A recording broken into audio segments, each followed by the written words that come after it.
অনেকেই জানতে চান আপনার আমার হাতে থাকা ১,০০০ টাকা নোট, ৫০০ টাকা নোট, ২০০ টাকা নোট, ১০০ টাকা নোট এইগুলো ছাপাতে মূলত কত টাকা করে খরচ হয় এবং আপনার আমার হাতে যে ছিঁড়া পাড়া নোটগুলো থাকে যেগুলো আমরা ব্যাংকের মাধ্যমে বা বিভিন্ন এজেন্সির মাধ্যমে এক্সচেঞ্জ করে অন্য টাকা নিয়ে আসি, সেই ফাড়া ছিঁড়া নোটগুলোর সাথে কি ঘটে?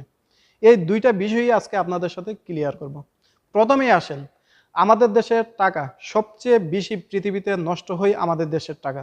এর সবচেয়ে বড় কারণ হলো কি জানেন? মাছ ব্যবসায়ী। তারা এই টাকাগুলো বেশি নষ্ট করে বা ছিঁড়ে ফেলে। তারপরেও এই যে ছাড়া পাড়া টাকাগুলো আছে সেগুলো আমরা দেখা যায় যে বিভিন্ন ব্যাংক থেকে এক্সচেঞ্জ করে আনি অথবা বিভিন্ন এক্সচেঞ্জ মানি চেঞ্জার থেকে সেইগুলো চেঞ্জ করি। সেই চেঞ্জার মানি থেকে এই টাকাগুলো সরাসরি চলে যায় ব্যাংকে। প্রত্যেকটা ব্যাংক থেকে পরবর্তীতে এই টাকাগুলো যায় বাংলাদেশের কেন্দ্রীয় ব্যাংকে, যা বাংলাদেশ ব্যাংক নামে পরিচিত।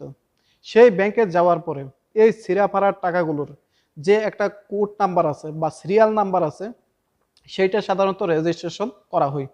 পরবর্তীতে এই ছিঁড়াফাড়া টাকাগুলো দিয়ে সেই ব্যাংক আবার নতুন করে এই নাম্বারগুলো ব্যবহার করে টাকা প্রিন্ট করে, তারপর বাজারে ছেড়ে দেয়, পরবর্তীতে আমাদের হাতে চলে আসে।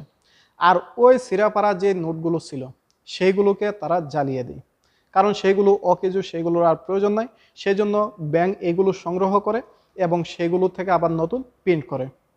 এখন আসুন যে প্রিন্ট করার যে বিষয়টা, সেইটা হলো প্রত্যেকেই জানেন গাজীপুর টাকশাল থেকে টাকা প্রিন্ট করা হয়। সেইখানে ১,০০০ টাকার একটি নোট ছাপাইতে কত টাকা খরচ হয়, প্রত্যেকটা টাকার নোট ছাপাইতে কত টাকা করে খরচ হয়, সেটাই এখন আপনাদেরকে বলছি। তো আসুন যে আমি আপনি ব্যবহার করি ১,০০০ টাকার নোট, সেইটা ছাপাতে বাংলাদেশ ব্যাংকের ৫ টাকা খরচ হয় প্রতি পিস। তো বুঝতেই পারছেন ১,০০০ টাকার নোট যখন আপনি ছাপাবেন তখন ৫ টাকা করে প্রতি পিস খরচ হবে। যখন আপনি হাজার হাজার কোটি টাকা ছাপাবেন তখন কিন্তু এরকমভাবে ৫ টাকা করে এত পরিমাণের টাকা খরচ করে। তারপর আপনি যে ৫০০ টাকার নোট দেখতে পারেন, সেটা ছাপানোর জন্য খরচ করা হয় ৪ টাকা ৭০ পয়সা, প্রায় পাশাপাশি ৩০ পয়সা কম ১,০০০ টাকার নোট থেকে। তারপর আপনার হাতে যে ২০০ টাকার নোটটি আছে, সেইটি ছাপানোর জন্য বাংলাদেশ ব্যাংক খরচ করে ৩ টাকা ২০ পয়সা।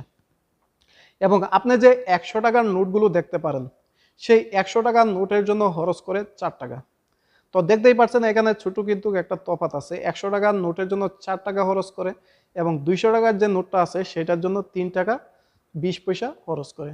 ১০০ টাকার কিন্তু তুলনামূলকভাবে একটু বেশি টাকা খরচ হয়। তারপরে আসুন যে আপনার ৫০ টাকা নোট, ২০ টাকার নোট, ১০ টাকার নোট, এই তিনোটা প্রিন্ট করার জন্য আপনার সেম পরিমাণে খরচ যায়। সেটা হলো ১ টাকা ৫০ পয়সা করে। তো এই তিনোটার সেম রেট ১ টাকা ৫০ পয়সা করে।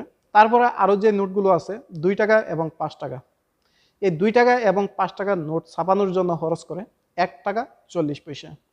তো বুঝতেই পারছেন ১,০০০ টাকার জন্য ৫ টাকা, ৫০০ টাকার জন্য ৪ টাকা ৭০ পয়সা, ২০০ টাকার জন্য ৩ টাকা ২০ পয়সা, ১০০ টাকার জন্য ৪ টাকা এবং ৫০ টাকা, ২০ টাকা, ১০ টাকার জন্য ১ টাকা ৫০ পয়সা, ৫ টাকা এবং ২ টাকার জন্য ১ টাকা ৪০ পয়সা করে খরচ করে বাংলাদেশ ব্যাংক।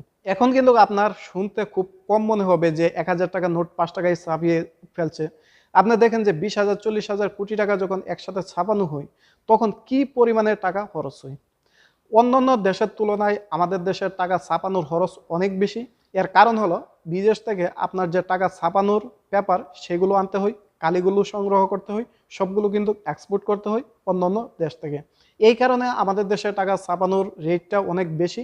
যদি এইগুলো বাংলাদেশে পাওয়া যেত বা বাংলাদেশে উৎপাদন করা সম্ভব হয় তাহলে আরও আশা করি রেট কমে আসবে। তো টাকা ছাপানোর ক্ষেত্রে যত কম পরিমাণে টাকা খরচ হয় ততই কিন্তু একটি দেশের জন্য ভালো।